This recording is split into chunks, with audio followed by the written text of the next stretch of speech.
أنجيلو تقدم عدى أنجيلو يلعب كرة في الجهة اليمين، وصلت للطرف الأيمن عرضية داخل منطقة الجزاء. رونالدو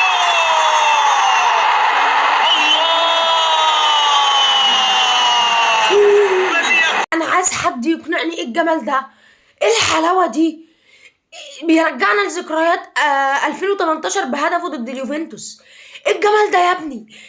انا شفت الجون اتصدمت، والمصح انا ما اتفرجتش على الماتش، لكن انا بتفرج على الجون انا اتصدمت.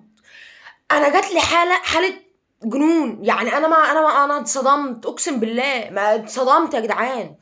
ده اسطوره. ده على فكره انا الهدف ده قد يكون احسن من الهدف اللي هو بتاع اليوفي، قد يكون احسن منه، لان كريستيانو رونالدو سرقها من مدافع زي ما سرقها من المدافع برضو ضد اليوفي، من بعيد ابعد من بتاعه اليوفي، اقوى من بتاعه اليوفي.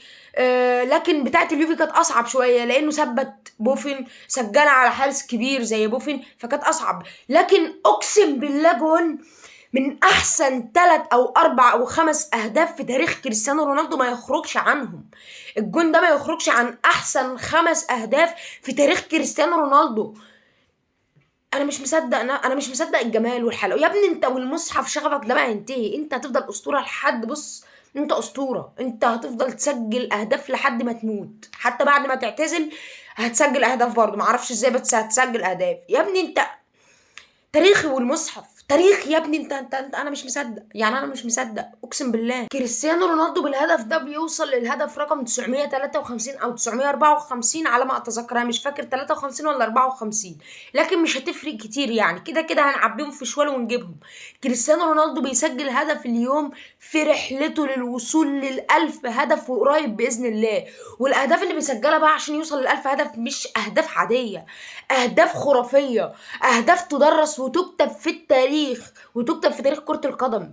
يا ابني انت معلم، اكتب يا تاريخ، يا كاتب التاريخ لا تقفل الصفحات.